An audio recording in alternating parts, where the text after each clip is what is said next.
اعوذ باللہ من الشیطان الرجیم بسم اللہ الرحمن الرحیم الحمد للہ فاطر السماوات والارض جاعل الملائکۃ رسلا اولی اجنحۃ مثنی وثلاث ورباع یزید فی الخلق ما یشاء ان اللہ علی کل شیء قدیر۔ یہ سورہ فاطر ہے جو 45 آیات اور 5 رکوعات پر مشتمل ہے۔ اس سورت کے پہلی آیت میں لفظ فاطر آیا ہے جس کے معنی پیدا کرنے والا۔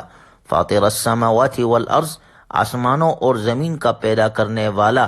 پس اللہ پاک کی اس صفت کی وجہ سے اس سورت کا نام بھی فاطر ہے۔ ما یفتح اللہ للناس من رحمت فلا ممسک لها، جس رحمت کو اللہ تعالی انسانوں کے لیے کھول دے تو اس کو کوئی روکنے والا نہیں۔ وما یمسک فلا مرسل له من بعد، اور جس کو وہ بند کر دے سو اس کے بعد اس کا کوئی جاری کرنے والا نہیں۔ وہو العزیز الحکیم، وہی ہے جو اقتدار کا بھی مالک ہے، حکمت کا بھی مالک۔ یا ایھا الناس اذکروا نعمت اللہ علیکم، اے لوگو اللہ کی نعمتوں کو یاد کرو جو تم پر ہے۔ جب انسان اللہ کی نعمتوں کو یاد کریں گے کہ اللہ تعالیٰ نے ہمیں فلاں فلاں نعمتیں دی ہے، جان بھی دی ہے، اولاد بھی دی ہے، مال بھی دیا ہے، اور حسن و جمال بھی، علمی اور عملی کمال بھی، اور جاہ اور اقتدار بھی، تو ان نعمتوں کو یاد کرنے سے انسان کے اندر شکر کی صفت پیدا ہوگی، اللہ تعالیٰ کی عبادت کی طرف ذہن، دل اور دماغ متوجہ ہوگا۔ یا ایھا الناس ان وعد اللہ حق فلا تغرنکم الحیاۃ الدنیا ولا یغرنکم باللہ الغرور، اے لوگو یقین جانو کہ اللہ کا وعدہ سچا ہے، لہٰذا تمہیں یہ دنیاوی زندگی ہرگز دھوکے میں نہ ڈالے، اور نہ اللہ کے معاملے میں تمہیں وہ شیطان دھوکے میں ڈالے جو بڑا دھوکے باز ہے۔ ان الشیطان لکم عدو فاتخذوہ عدوا، یقین جانو کہ شیطان تمہارا دشمن ہے، اس لیے اس کو دشمن ہی سمجھتے رہو۔ اس آیت مبارکہ میں 2 چیزوں کی طرف متوجہ کیا گیا ہے۔ ایک تو یہ ہے کہ دنیاوی زندگی سے دھوکے میں نہ آنا، یہ دنیاوی زندگی ختم ہو جانے والی ہے، یہ دنیا کی ٹھیپ ٹھاپ اور یہ ہریالی اور یہ ساری چیزیں ختم ہو جانے والی ہے، ہر ایک کو موت آنی ہے۔ یہ زندگی ایک نعمت ہے، اس سے فائدہ اٹھاؤ اور اپنی آخرت کو بناؤ۔ دوسرے نمبر پر شیطان تمہارا دشمن ہے، اسے دشمن ہی سمجھتے رہو، اس کی پیروی اور اتباع نہ کرنا، کیونکہ وہ نافرمانی اور کفر کی طرف انسان کو لے کر جاتا ہے، جس کے بارے میں اللہ نے فرمایا الذین کفروا لہم عذاب شدید، جن لوگوں نے کفر اپنا لیا ان کے لیے شدید عذاب ہے۔ والذین آمنوا وعملوا الصالحات لہم مغفرۃ واجر کبیر، اور جو لوگ ایمان لے آئے ہیں اور انہوں نے نیک عمل کیے ہیں ان کے لیے مغفرت ہے اور بڑا اجر ہے۔ کیونکہ انسان کی ایک دنیاوی زندگی ہے، ایک اخروی زندگی ہے۔ دنیاوی زندگی عارضی اور ختم ہو جانے والی ہے، اور اخروی زندگی ہمیشہ ہمیشہ کی زندگی ہے۔ اگلی آیات میں آخرت کی زندگی پر ایسے حسی اور بدیہی دلائل ذکر کیے گئے ہیں جو شہری اور دیہاتی کی سمجھ میں آ سکتے ہیں۔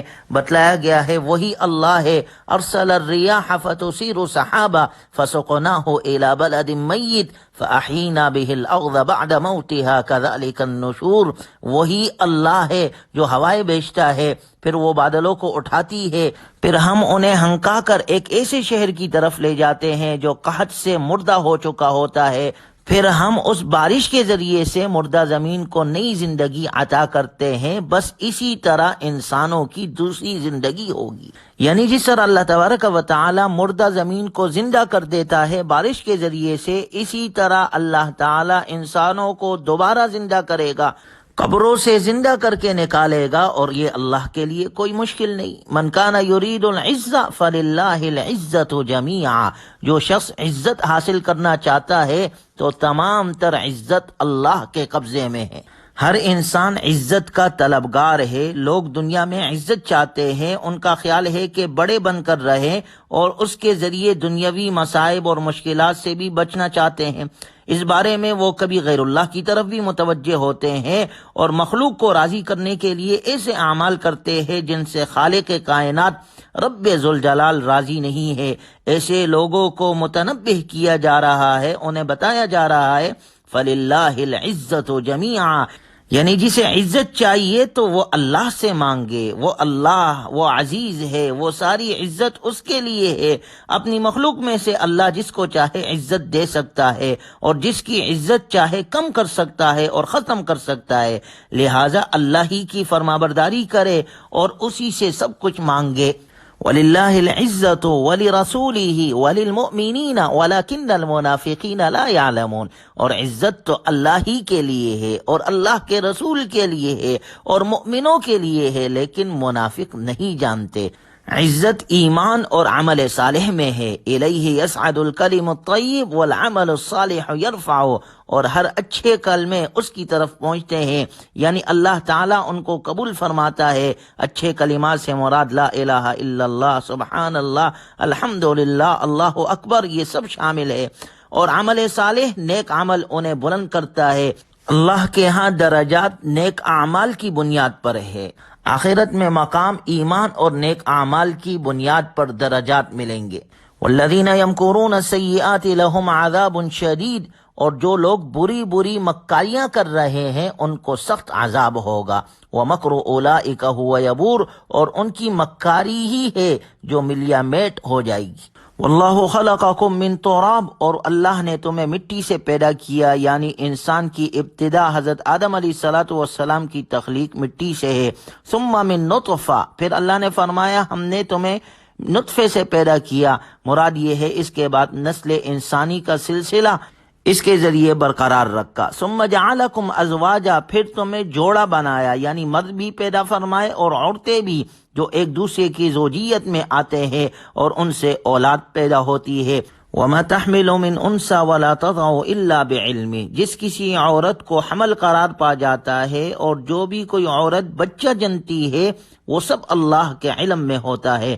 وما يعمر من معمر ولا ينقص من عمره الا في کتاب، اور جس کسی عمر والے کی عمر زیادہ کی جاتی ہے اور جس کی عمر کم کر دی جاتی ہے وہ سب کتاب لوح محفوظ میں لکھ دیا ہے۔ ان ذلک علی اللہ یسیر، بلا شبہ یہ اللہ پر آسان ہے۔ یعنی لوح محفوظ میں انسانوں کی تخلیق سے پہلے ہی ان کی عمروں کی کمی بیشی لکھ دینا یہ اللہ تعالیٰ کے لیے بالکل آسان ہے، کیونکہ اسے ازل سے ابد تک ہر چیز کا علم ہے۔ اگلی آیت مبارکہ میں اللہ نے ایک خاص نعمت کا ذکر فرمایا، وما یستوی البحران، اور دو دریا برابر نہیں ہوتے۔ ھذا عذب فرات سائغ شراب، ایک ایسا میٹھا ہے کہ اس سے پیاس بجھ جاتی ہے جو پینے میں خوشگوار ہے، یعنی جس کا پانی میٹھا ہے۔ وھذا ملح اجاج، اور دوسرا کڑوا نمکین ہے، یعنی نمکین کڑوا پن، یہ سب اللہ کی تخلیق ہے، دونوں برابر نہیں ہو سکتے۔ ایک میٹھا اور خوشگوار اور دوسرا نمکین اور کڑوا ہے، یہ اللہ کی تخلیق ہے۔ پھر چاہے پانی میٹھا ہو یا کڑوا ہو، اللہ کا ارشاد ہے وَمِن كُلٍّ تَأْكُلُونَ لَحْمًا طَرِيًّا، اور ہر ایک سے تم مچھلیوں کا تازہ گوشت کھاتے ہو، یہ بھی اللہ کی نعمت ہے جو اس سے ہمیں مل رہی ہے۔ اور آگے فرمایا وَتَسْتَخْرِجُونَ حِلْيَةً تَلْبَسُونَهَا، اور وہ زیور نکالتے ہو جو تمہارے پہننے کے کام آتا ہے۔